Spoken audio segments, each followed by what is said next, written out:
Polyglot Maid of Reba Mcentire reveals hidden talent and changes her life forever.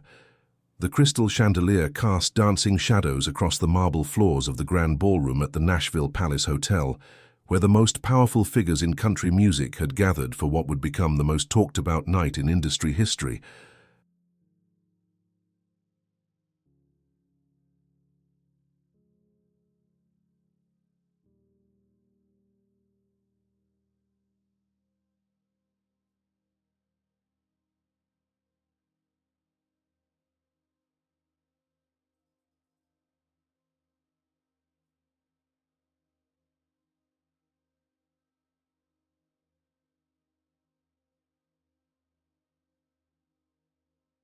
Isabella Morales adjusted her simple black uniform for the third time, her hands trembling slightly as she watched the sea of designer gowns and expensive suits moving through the opulent space.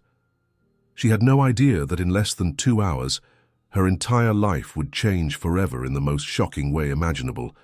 At 32 years old, Isabella had learned to make herself invisible.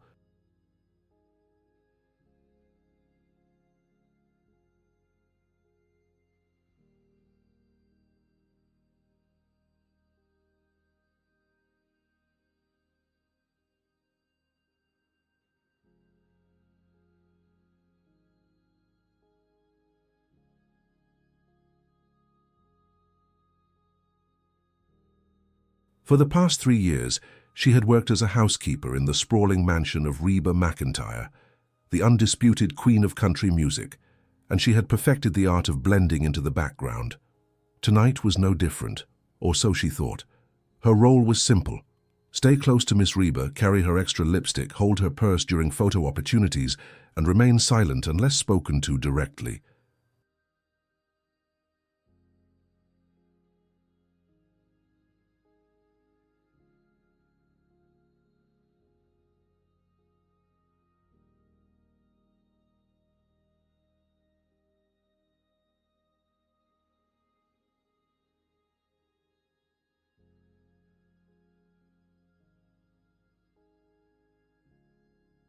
But Isabella Morales was far from ordinary, though she had spent years hiding her extraordinary abilities.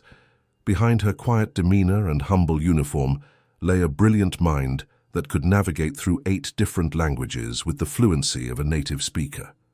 English, Spanish, Portuguese, French, Italian, German, Mandarin, and Russian flowed through her thoughts like rivers, converging into an ocean of knowledge.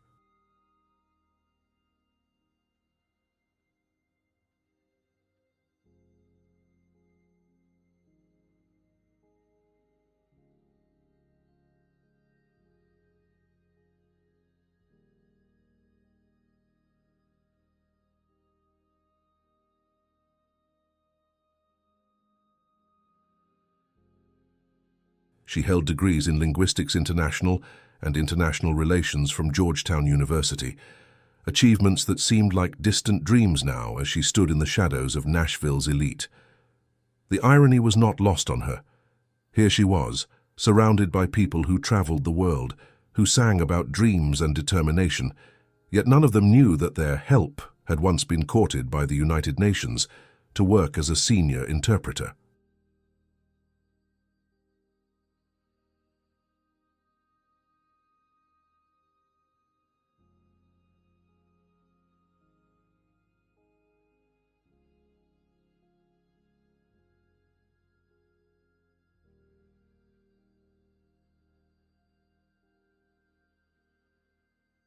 None of them knew that she had turned down a 6-figure position at the State Department because her mother had fallen ill, forcing Isabella to take any job she could find to pay for medical bills and support her family. As she watched the glittering crowd, Isabella couldn't help but notice the small groups of international visitors scattered throughout the ballroom.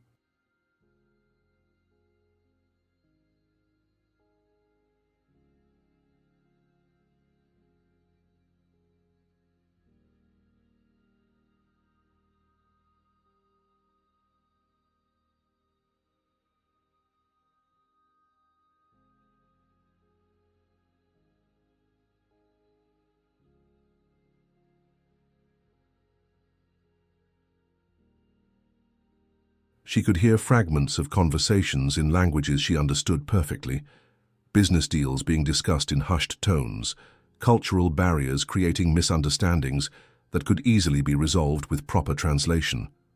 But she remained silent, as always, invisible in plain sight. "Isabella, darling, could you hold this for me?" Reba's warm voice broke through her thoughts. The country legend handed her a small beaded purse, her kind eyes meeting Isabella's with genuine affection.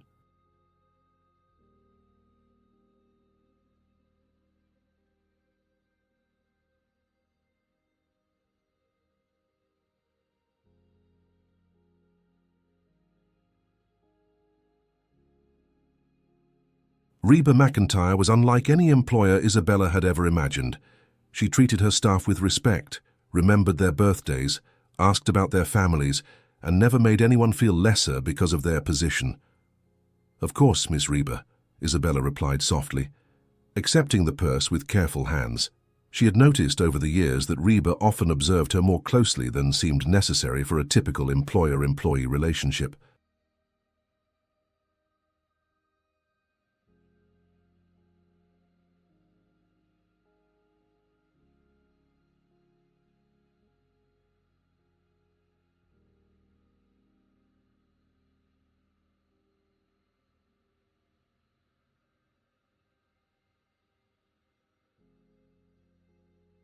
Sometimes Isabella caught her watching as she dusted the library, where Isabella couldn't resist pausing to read passages from books written in various languages. Other times, Reba would find excuses to ask Isabella about her opinions on international news or cultural differences, conversations that revealed far more about Isabella's education than her job required. What Isabella didn't know was that Reba had been quietly investigating her background for months.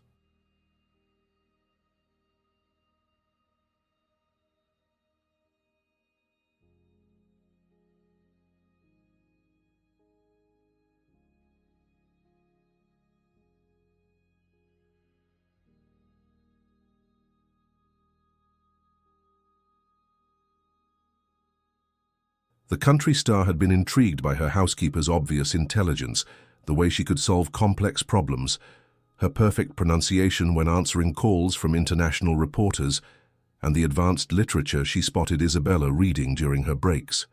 Reba had discovered Isabella's impressive academic credentials, her work history with prestigious organizations, and the heartbreaking circumstances that had led such a qualified woman to accept domestic work.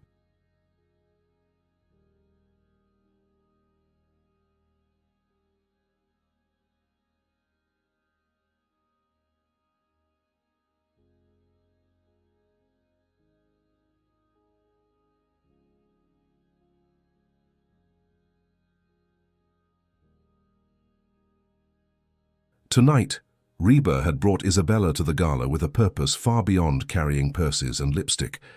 She had been waiting for the right moment, the perfect opportunity to reveal Isabella's true potential to the world. That moment was about to arrive in the most dramatic way possible. The ballroom buzzed with excitement as Mitchell Harrison, the notoriously arrogant CEO of Global Sound Records, took center stage near the ornate marble bar.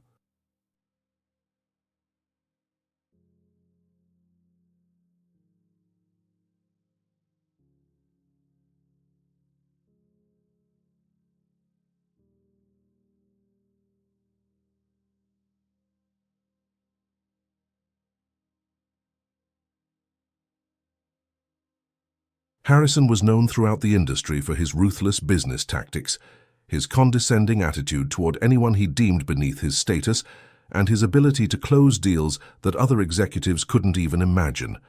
He wore his power like an expensive cologne, overwhelming everyone around him with his presence.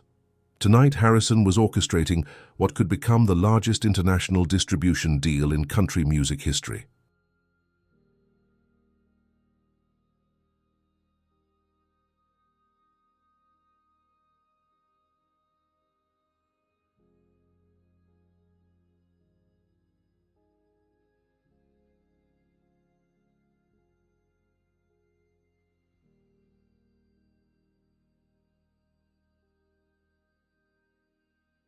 Representatives from major European markets, Asian entertainment conglomerates, South American media giants, and Russian cultural organizations had flown to Nashville specifically for this negotiation. The deal could open doors for American country artists in markets that had previously been untouchable, potentially generating hundreds of millions in revenue. But there was a problem, and it was becoming more apparent by the minute.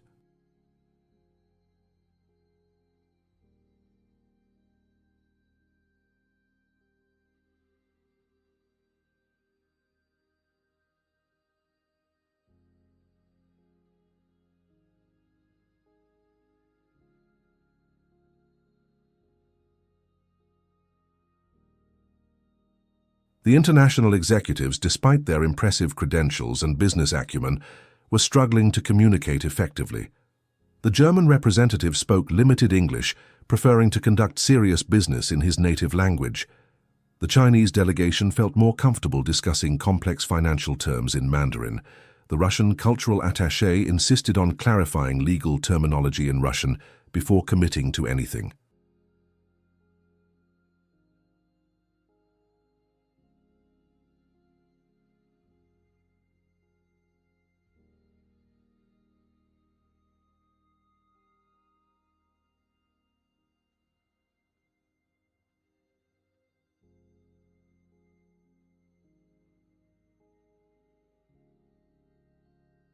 The French media executive kept slipping into French when explaining distribution networks in European markets.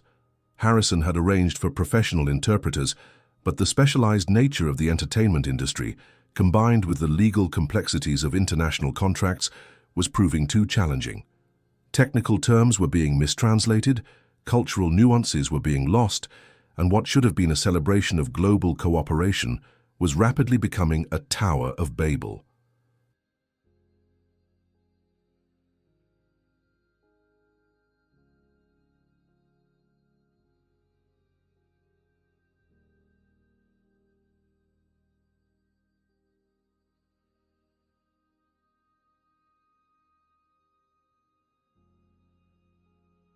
Isabella watched the growing frustration from her position near the wall, understanding every word being spoken in every language.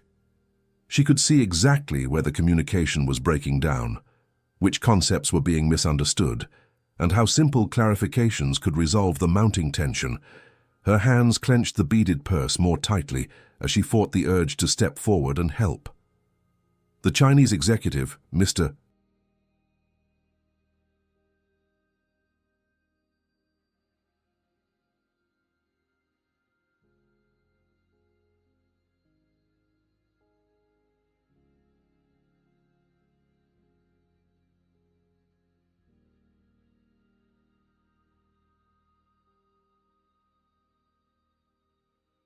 Chen was becoming visibly agitated as he tried to explain his concerns about digital rights management in broken English. His meaning was clear to Isabella, but the hired interpreter was struggling with the technical terminology. Meanwhile, the German representative, Herr Müller, was discussing distribution percentages in German with his assistant, not realizing that his proposed terms directly conflicted with what the Russian delegate had just agreed to in her own language.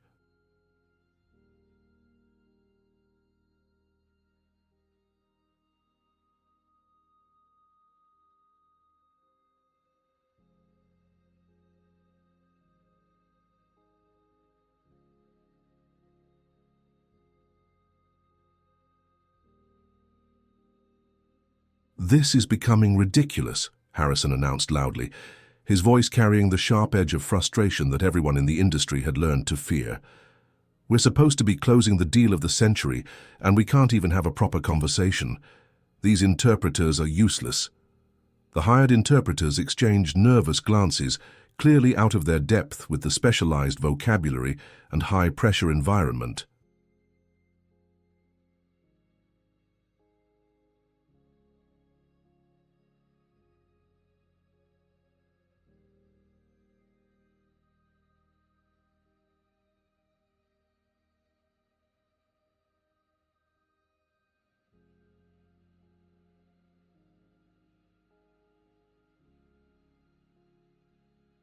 One of them, a middle-aged woman with kind eyes, approached Harrison hesitantly. "Mr. Harrison, perhaps we could take a break and—" "We don't have time for breaks," Harrison snapped, his face reddening with anger. "There are millions of dollars at stake here, and some of these executives have flights to catch tonight.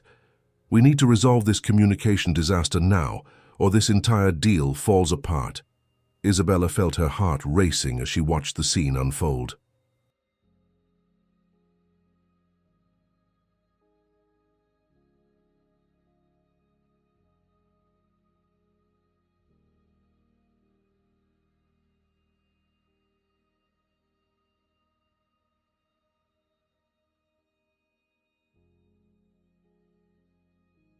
Every instinct in her body screamed at her to help, to step forward and offer her services.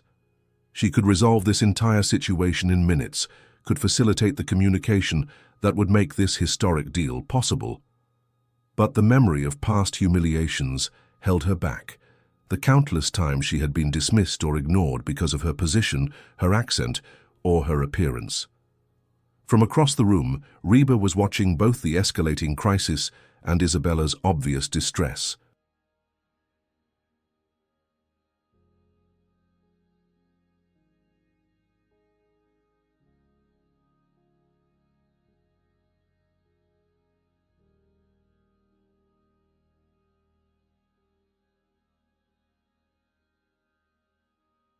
The country legend could see the internal struggle playing out on her employee's face, could almost hear the brilliant mind behind those brown eyes calculating solutions that no one else in the room could provide.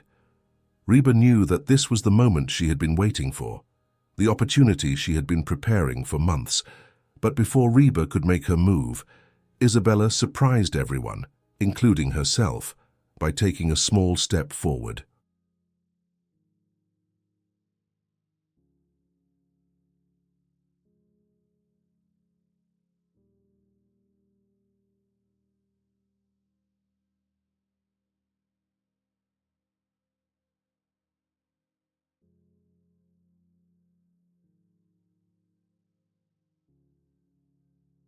Her heart hammered against her ribs as she approached the circle of frustrated executives, her simple black uniform making her stand out starkly against their designer clothes and expensive accessories. Several people glanced at her curiously, clearly wondering why the help was approaching their important business discussion. "Excuse me," Isabella said softly, her voice barely audible above the din of frustrated conversations.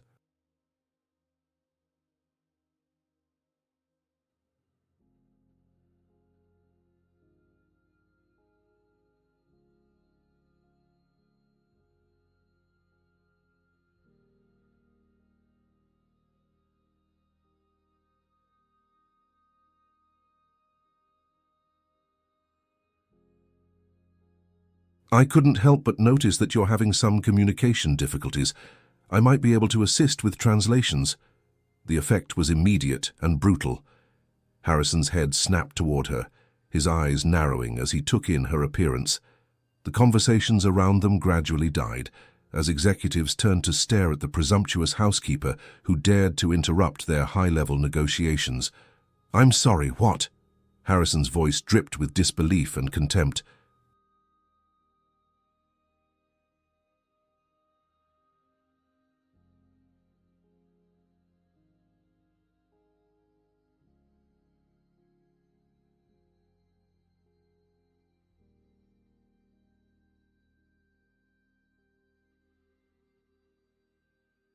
"Did the cleaning lady just offer to solve our interpreter problem?" Nervous laughter rippled through the crowd as Isabella's cheeks burned with embarrassment. She could feel dozens of eyes boring into her, judging her, dismissing her, before she had even been given a chance to explain her qualifications. "I understand that this might seem unusual," Isabella continued, her voice growing steadier despite her racing heart. "But I speak all of the languages being used tonight."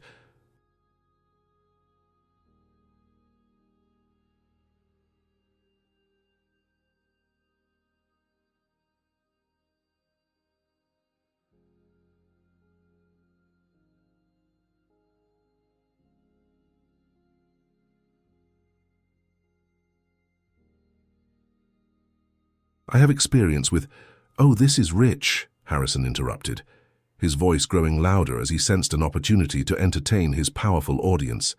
Let me guess, sweetheart, you picked up a few phrases working in restaurants and hotels, and now you think you're qualified to handle international business negotiations worth hundreds of millions of dollars. The laughter grew louder and more cruel as Harrison warmed to his performance.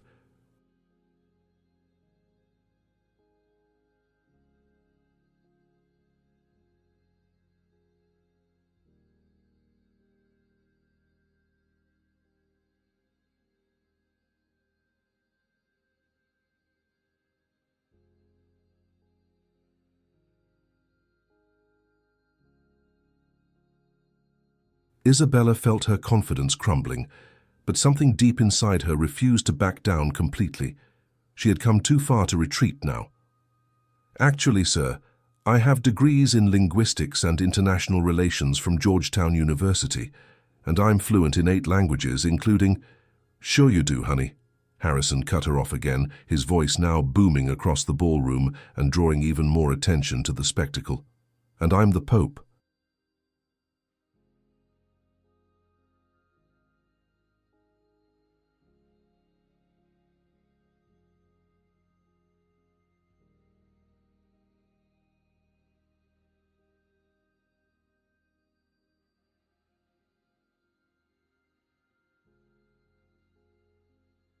Look, Maria or Rosa or whatever your name is, I appreciate your enthusiasm, but this is serious business for serious people.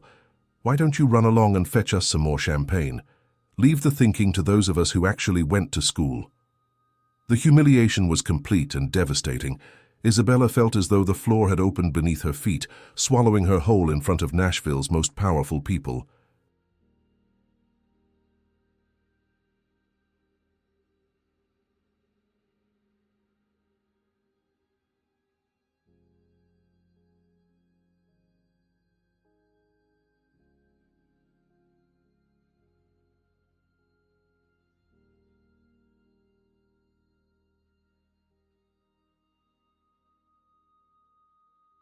Tears stung her eyes as cruel laughter echoed around her, and she realized with crushing clarity that she had made a terrible mistake in thinking these people would ever see her as anything more than invisible help. But as Isabella turned to flee in shame, she had no idea that her moment of courage had set in motion a chain of events that would shock everyone in that ballroom and change the course of her life forever.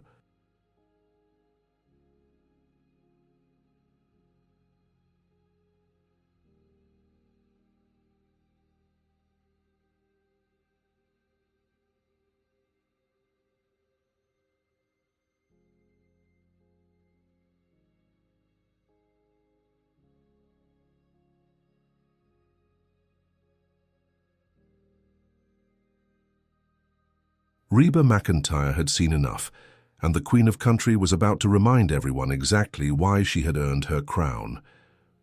The click of Reba's heels against the marble floor cut through the laughter like a blade through silk. Every conversation in the ballroom died instantly as the legendary singer approached, her face a mask of controlled fury that veteran industry professionals recognized as far more dangerous than any explosive outburst.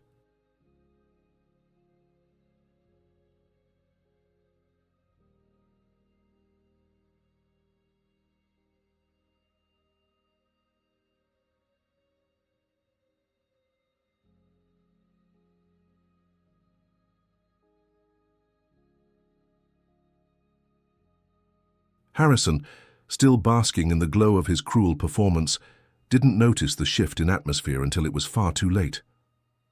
Mitchell Harrison, Reba's voice rang out with the authority of someone who had commanded stages for over 4 decades. In my 47 years in this business, I have witnessed some despicable behavior, but what you just did to that brilliant young woman might be the most disgusting display of ignorance and cruelty I've ever seen.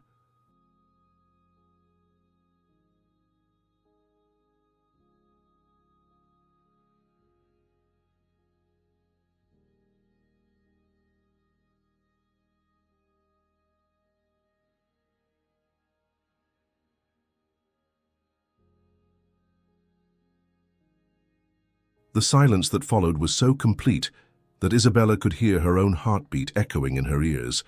Harrison's face went through a series of color changes, from his previous flush of triumph to a sickly pale green as he realized who was confronting him. Every executive, celebrity, and staff member in the ballroom had turned to watch what was clearly about to become an epic confrontation.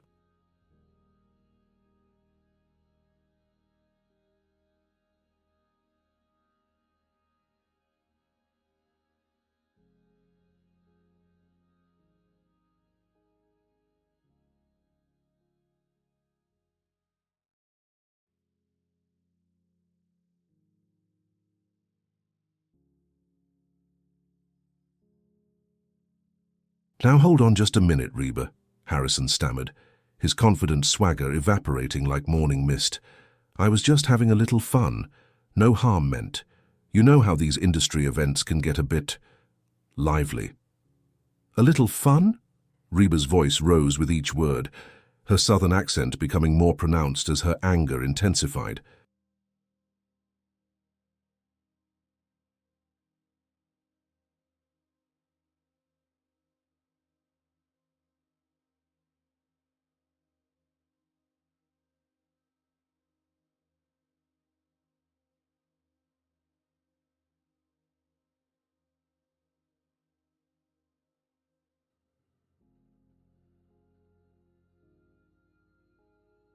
"You just humiliated an incredibly qualified woman in front of hundreds of people, dismissed her education and abilities based solely on the uniform she's wearing, and you call that fun? Let me tell you something about fun, Mitchell. I'm about to have some fun of my own." Isabella stood frozen near the edge of the circle, tears still threatening to spill down her cheeks, unable to comprehend why Reba Mcentire was defending her so fiercely.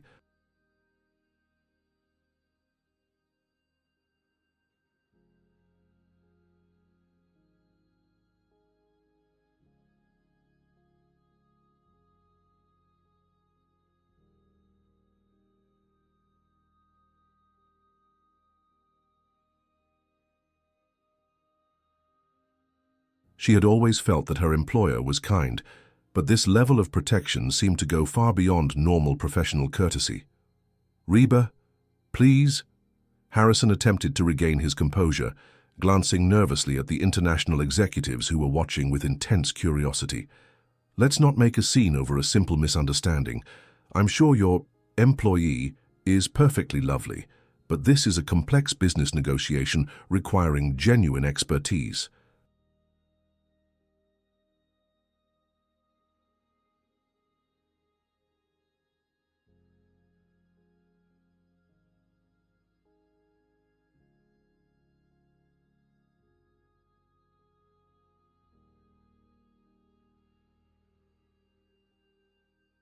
"Genuine expertise?" Reba laughed, but there was no humor in the sound.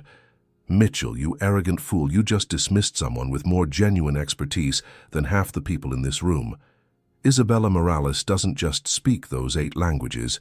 She has degrees in Linguistics International and International Relations from Georgetown University.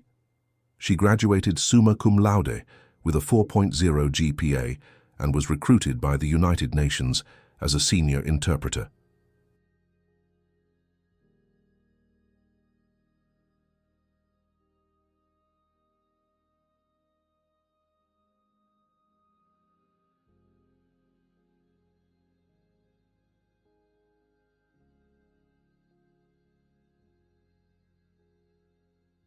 A collective gasp rippled through the crowd as Harrison's face went from pale green to ash gray. The international executives began murmuring among themselves in their various languages, suddenly looking at Isabella with entirely different eyes. "Furthermore," Reba continued, her voice gathering momentum like a freight train, "Isabella turned down a position with the State Department that would have paid her more in 1 year than you probably pay your interpreters in 3.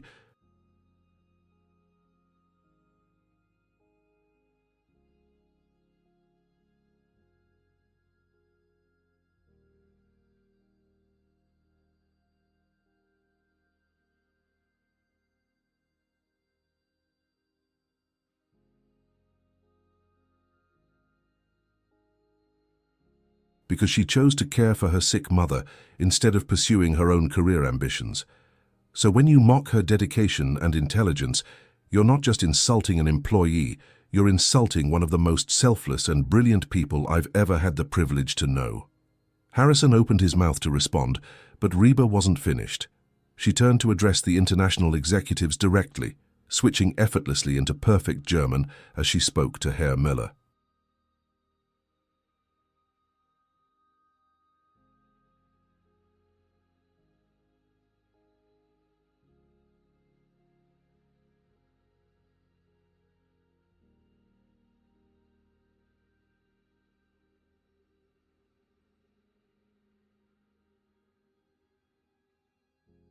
Herr Müller, Sie haben vorhin über die Komplexität der digitalen Rechteverwaltung in europäischen Märkten gesprochen.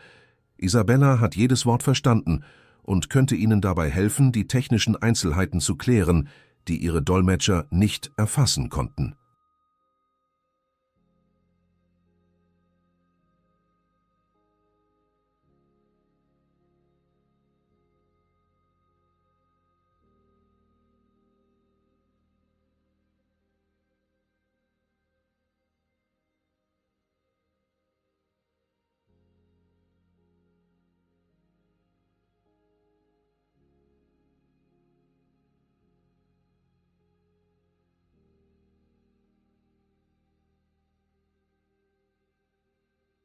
Müller's eyebrows shot up in surprise as he realized that not only had Reba understood his earlier German conversation, but she was suggesting that Isabella could help with the technical details that had been causing confusion all evening.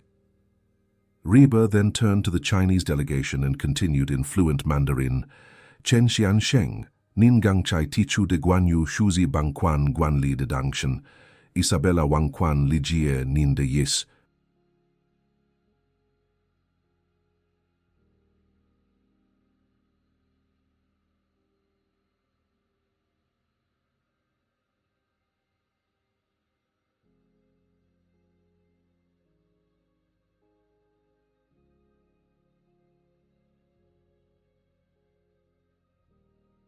Takei Bangjunin Yukita Daibiao Gutong Jexie, Fuza de Xiangjie.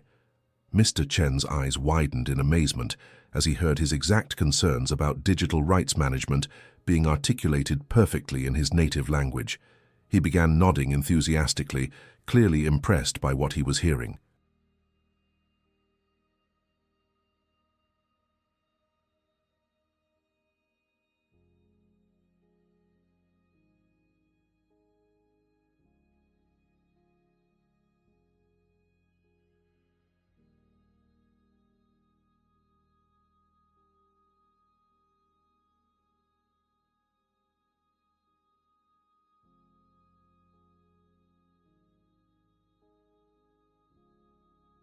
And to our Russian friends, Reba continued, switching again to flawless Russian, Isabella understands the cultural nuances of your market that these generic interpreters have been completely missing.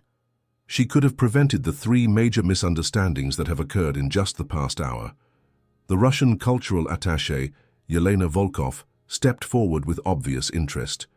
This is quite remarkable, Miss Mcentire.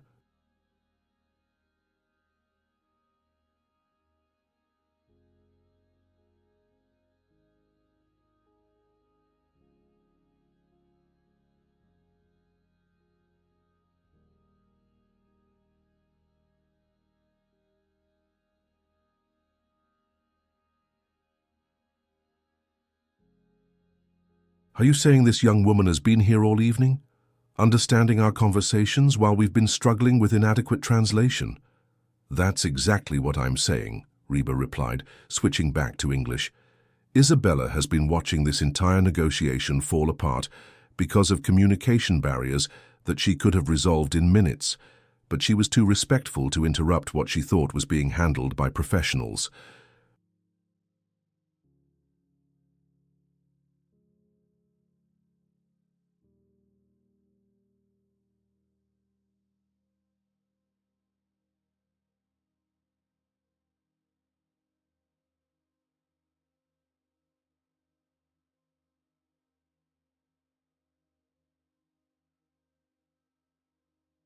Harrison, realizing that his entire evening was crumbling around him, made a desperate attempt to salvage the situation.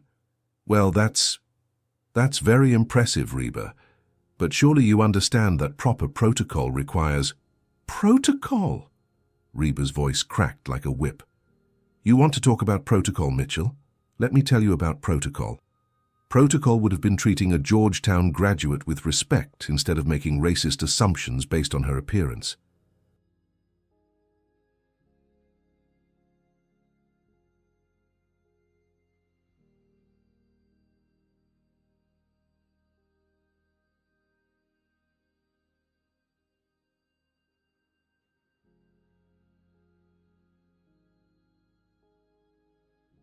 Protocol would have been asking about her qualifications before dismissing her out of hand.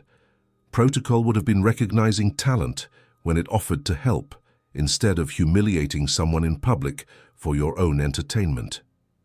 The German executive, Herr Müller, cleared his throat and stepped forward.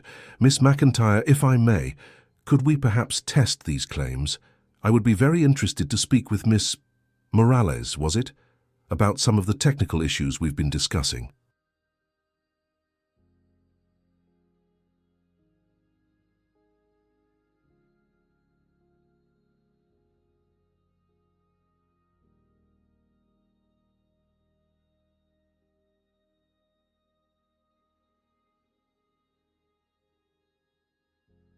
"Absolutely," Reba replied with a smile that was both triumphant and terrifying. "Isabella, would you be so kind as to demonstrate to these gentlemen exactly what real expertise looks like?" Isabella felt every eye in the ballroom focused on her as she stepped forward on trembling legs. Her mind was reeling from Reba's revelations about her background research, but she forced herself to focus on the opportunity that was being presented to her.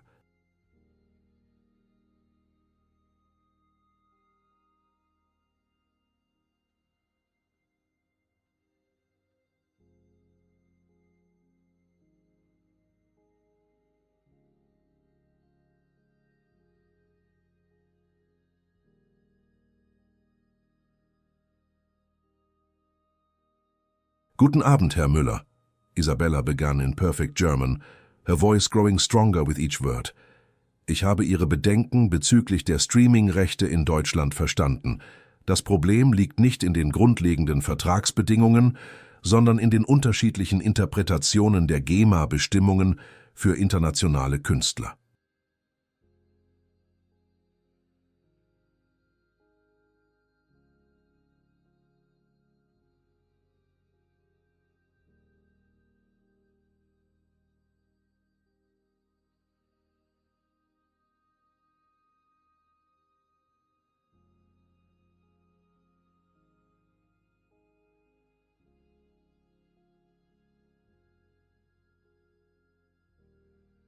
Müller's jaw dropped as Isabella continued to explain the complex legal framework governing music distribution in Germany, using technical terminology that the professional interpreters had been struggling with all evening.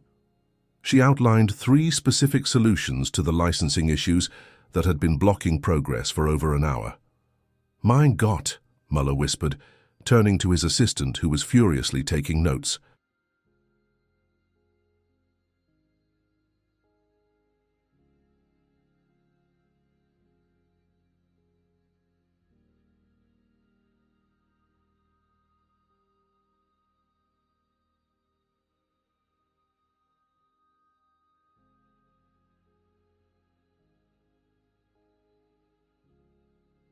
"She understands the regulatory framework better than some of our own legal advisors."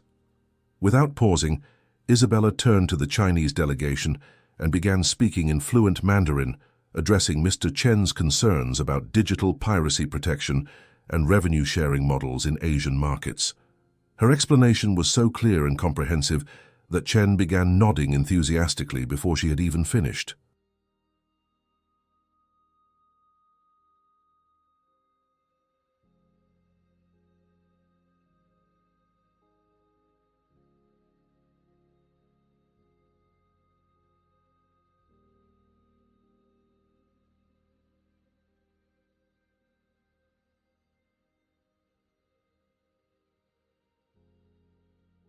"This is extraordinary," Chen exclaimed in English, his previous frustrations completely forgotten. "Miss Morales has identified solutions that could save us months of additional negotiations." The Russian attaché stepped forward eagerly. "Miss Morales, if you could perhaps explain to me in Russian the American perspective on cultural exchange programs."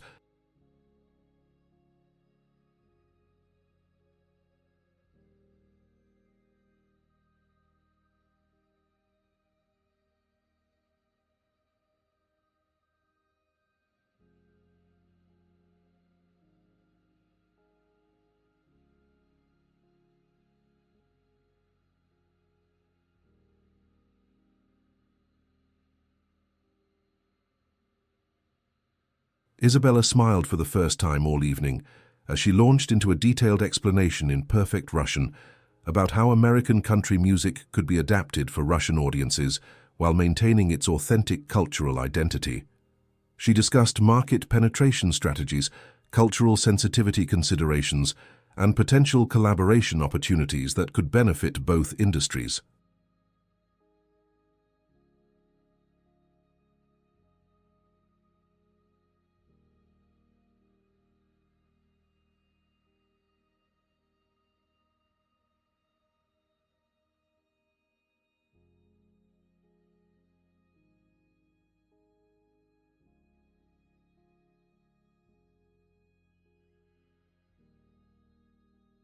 As Isabella continued to demonstrate her remarkable abilities, moving seamlessly between languages and displaying an encyclopedic knowledge of international entertainment law, Harrison stood in stunned silence, watching his carefully orchestrated evening transform into someone else's triumph.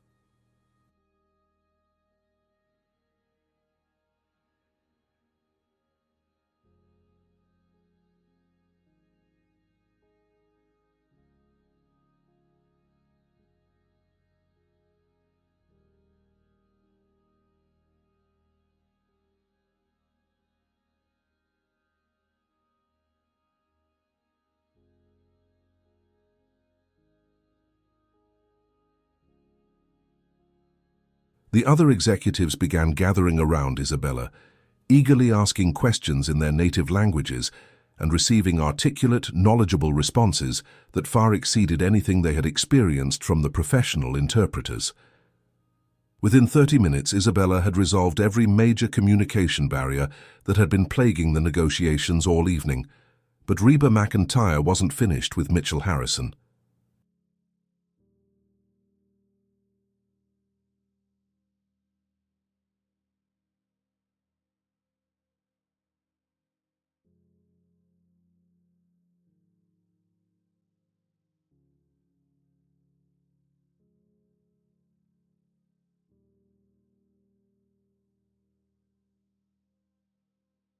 As the executives continued their animated conversations with Isabella, Reba approached the humiliated CEO with the measured steps of a predator closing in on wounded prey. "Now, Mitchell," Reba said quietly, her voice carrying a deadly calm that was somehow more frightening than her earlier fury. "I believe you owe Isabella a very public apology."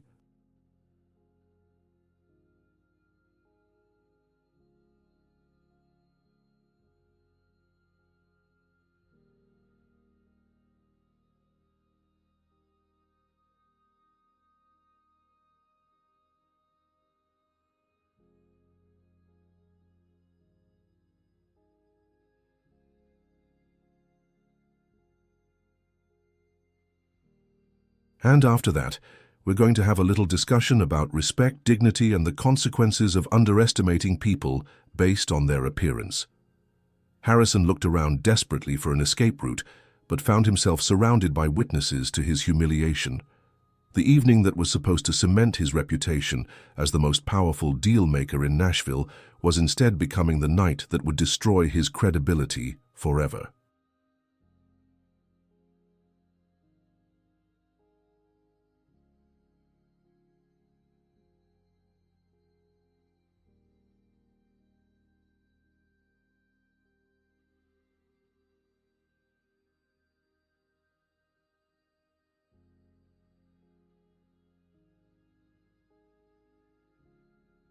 And Isabella, who had started the evening as an invisible servant, was about to become the most sought-after talent in the international music industry, though the biggest surprises were still yet to come. Harrison's hands shook slightly as he loosened his expensive silk tie, sweat beading on his forehead despite the ballroom's perfect climate control.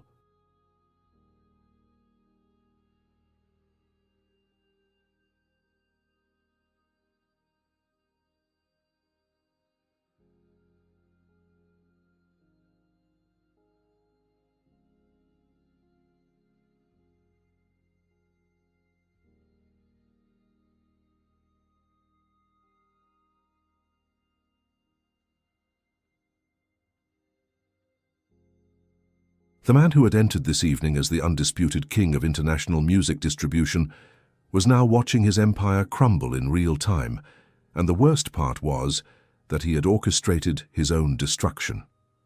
I think there's been a misunderstanding," Harrison stammered, his voice barely recognizable from the booming confidence he had displayed just an hour earlier.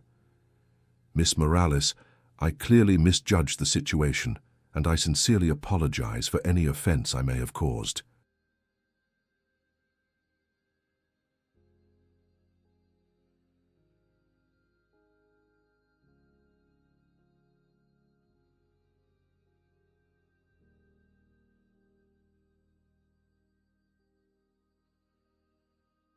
"Any offense you may have caused." Reba's voice cut through his weak attempt at damage control like a sword through paper. "Mitchell, you didn't cause offense. You committed character assassination in front of hundreds of witnesses. You reduced a brilliant woman to tears based on nothing but your own prejudice and arrogance." Isabella stood in the center of what had become an impromptu international summit, still reeling from the rapid transformation of her circumstances.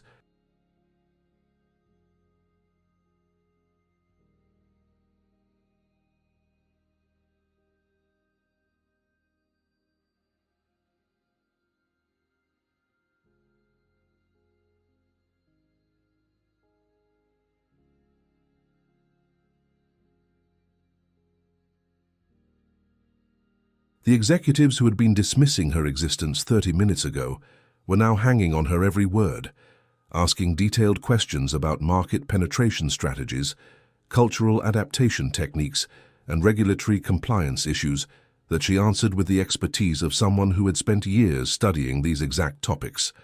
"Miss Morales," Herr Mueller said enthusiastically, "your analysis of the European streaming landscape is remarkable."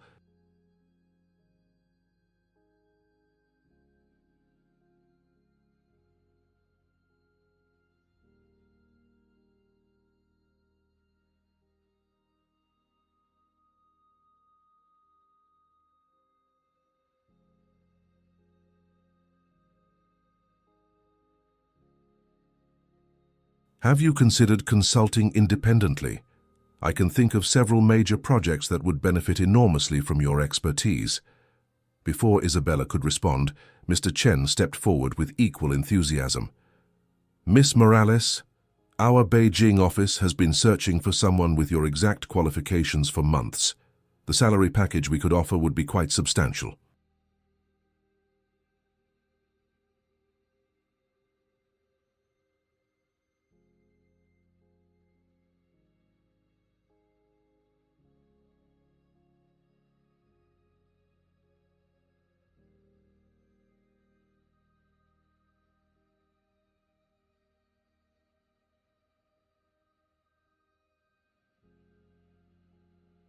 "Gentlemen, please," Yelena Volkov interjected with a knowing smile. "I believe you're getting ahead of yourselves. Miss Morales clearly has existing commitments." She turned to Isabella with genuine respect. "However, I would very much like to discuss potential collaboration opportunities between our cultural organizations." Isabella felt overwhelmed by the sudden attention and opportunities being thrust upon her.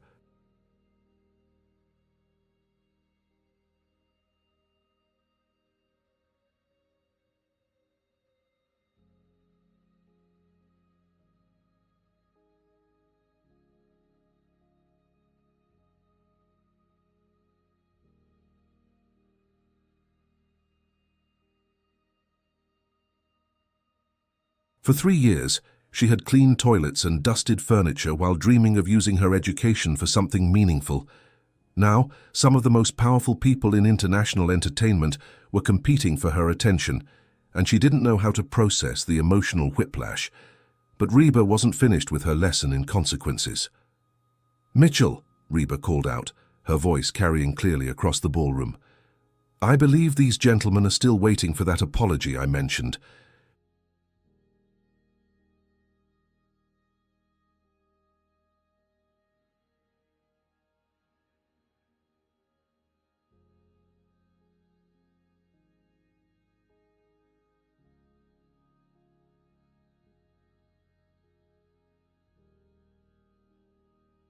A proper one this time, not some corporate non-apology about misunderstandings.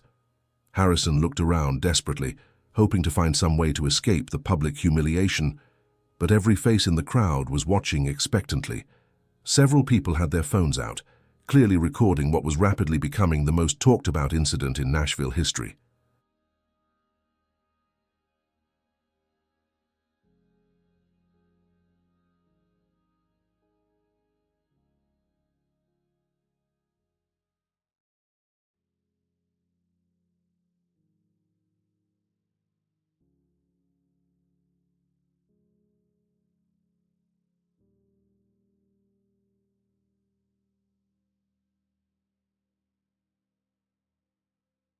"Miss Morales," Harrison began again, his voice cracking slightly, "I was completely wrong to judge you based on your appearance or position.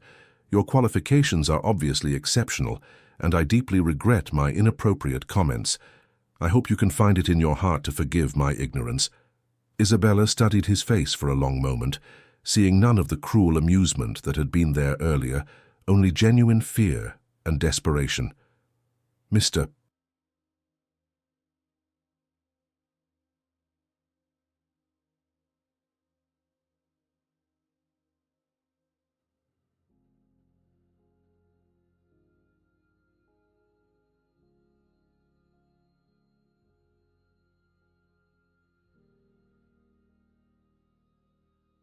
Harrison," she replied quietly, "I accept your apology, but I hope this experience teaches you to look beyond surface appearances in the future.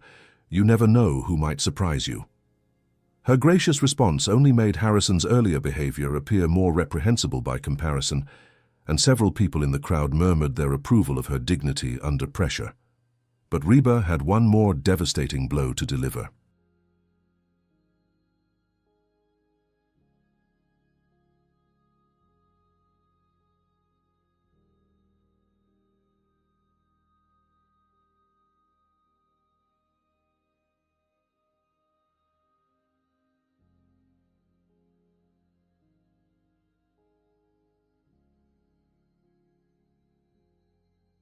"That's very gracious of you, Isabella," Reba said loudly enough for everyone to hear, "but I'm afraid Mr. Harrison's education isn't quite complete yet."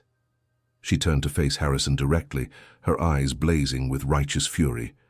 "You see, Mitchell, actions have consequences, especially when you're dealing with someone who has spent decades building relationships in this industry." Harrison's face went from pale to completely white as he realized what was coming.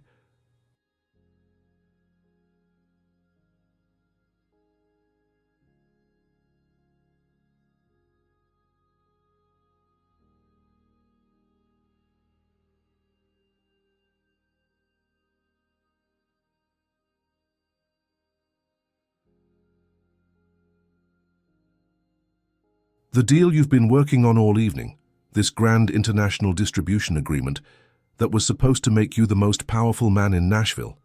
Well, I'm afraid that's not going to work out for you." Reba's smile was absolutely predatory. "You see, 3 of the major labels involved in this deal happen to be partners of mine on various projects.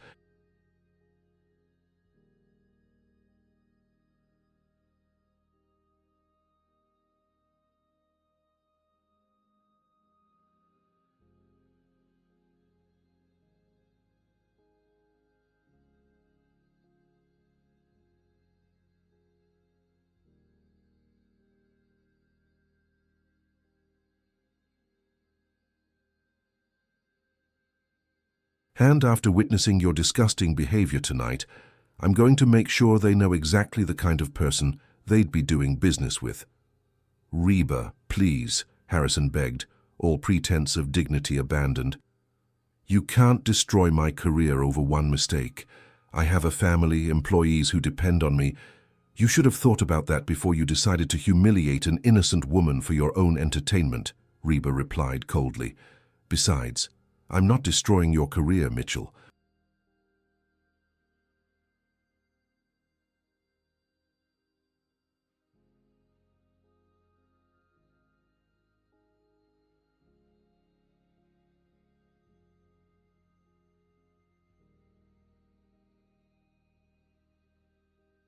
You did that all by yourself.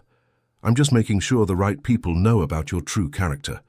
The international executives exchanged glances, clearly uncomfortable with Harrison's behavior and its implications for their potential business relationship.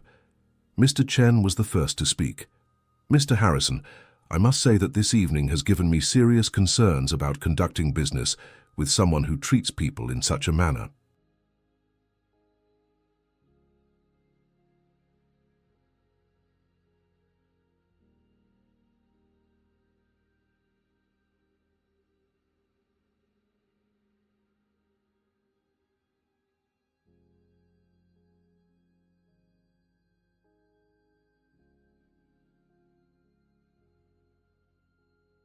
Professional respect is fundamental to any successful partnership. Herr Müller nodded in agreement. Indeed, the way someone treats service staff often reveals their true character. I'm not certain Global Sound Records aligns with our company values. Yelena Volkov was more direct.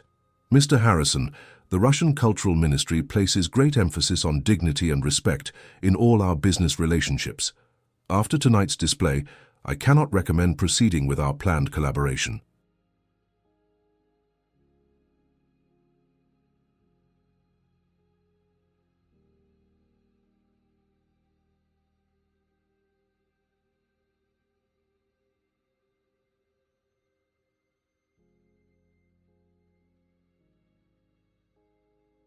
Harrison watched in horror as months of careful negotiations crumbled around him. Representatives from South American markets, European distribution networks, and Asian entertainment conglomerates all began expressing similar concerns about his character and professionalism. "Wait, please," Harrison pleaded desperately. "Surely we can work past this minor incident."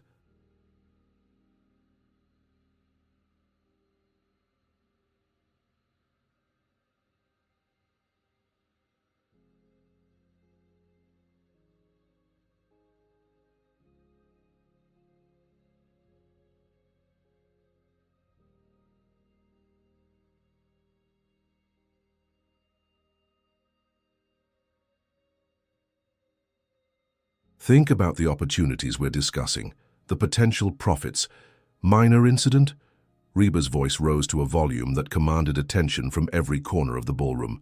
"Mitchell, you publicly humiliated a woman with a genius-level IQ and advanced degrees from one of America's most prestigious universities. You made racist assumptions, mocked her appearance, and suggested she was delusional for offering to help. That's not a minor incident, that's a major character flaw."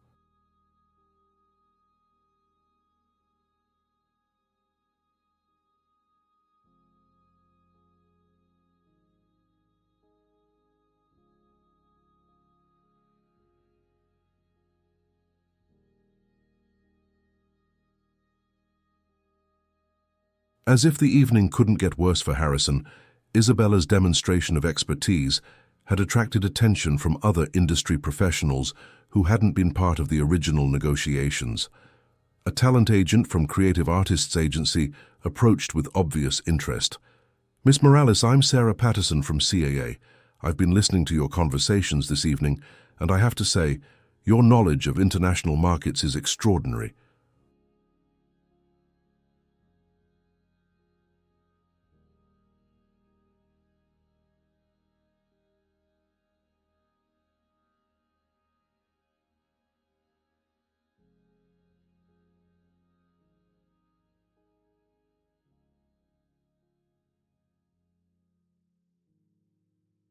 Have you ever considered working in talent representation?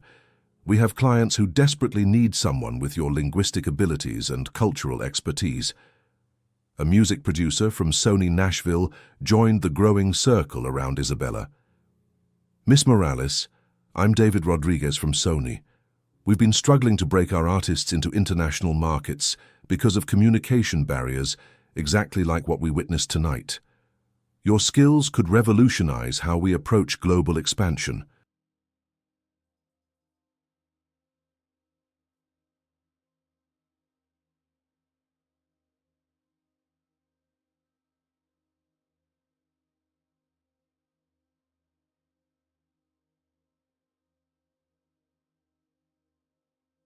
Isabella felt as though she was living in a dream.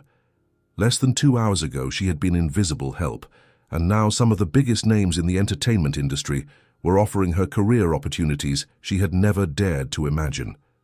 But the most shocking revelation was still to come. Actually, Reba announced, her voice carrying a note of satisfaction that made everyone turn to listen, Isabella won't be available for outside consulting because I have a much better offer for her.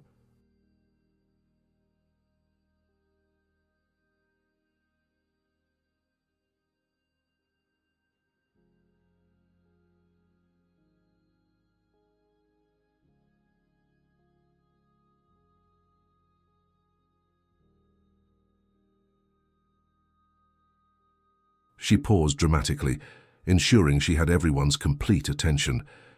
Isabella, I've been planning this moment for months, waiting for the right opportunity to make you an offer you couldn't refuse. Isabella's heart nearly stopped beating as she stared at her employer in complete confusion. Miss Reba, I don't understand.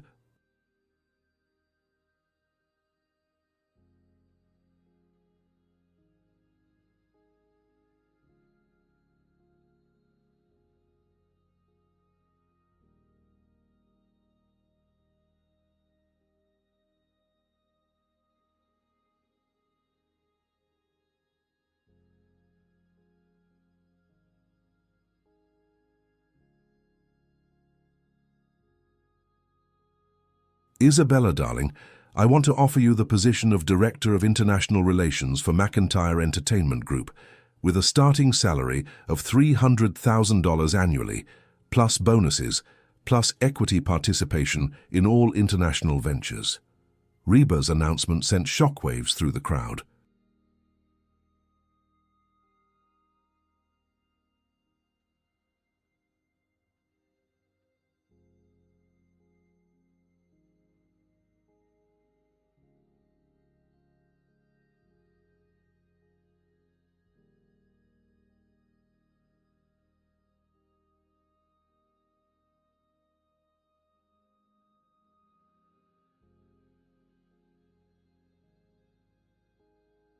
Your job would be to spearhead our global expansion, work directly with international partners, and help establish country music in markets where it's never had a presence before.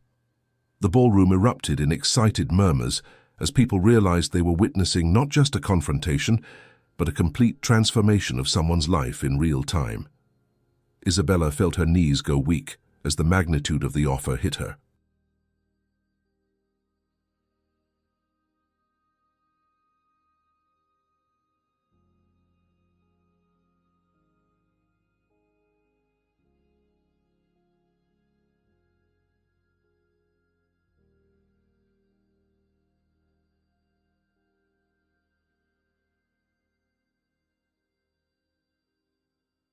But Miss Reba, Isabella whispered, tears now flowing freely down her cheeks. Why didn't you tell me before tonight? Why wait until now? Reba's expression softened as she reached out to take Isabella's hands. Because, sweetheart, I needed you to see your own worth first. For 3 years I've watched you hide your brilliance, convinced that nobody would value your talents. Tonight, you finally found the courage to step forward and show the world who you really are.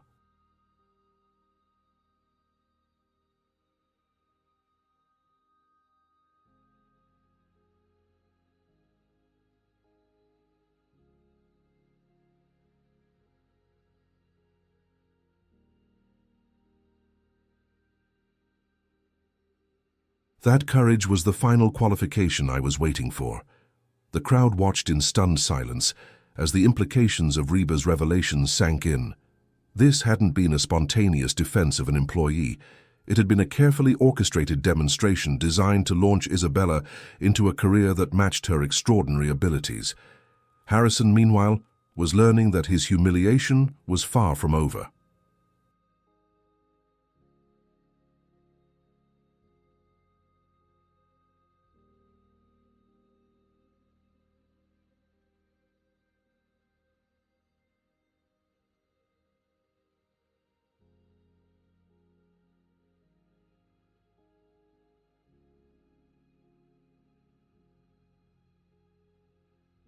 As word of the evening's events spread through the ballroom, other industry professionals began approaching him with barely concealed contempt. "Mitchell," a voice called from behind him. He turned to see Marcus Thompson, CEO of Atlantic Records, approaching with a grim expression. "I just heard about what happened tonight. I have to tell you, we're going to need to reconsider our distribution partnership."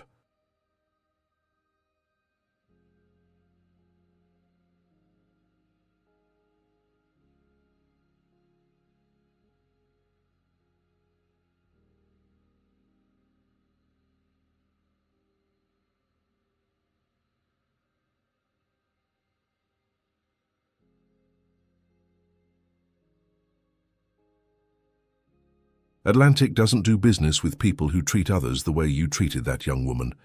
Similar conversations were happening throughout the ballroom as Harrison's reputation underwent a complete collapse in real time. By the end of the evening, he would lose not just the international deal he had been negotiating, but several existing partnerships that had taken years to establish. But while Harrison's world was falling apart, Isabella's was being completely rebuilt.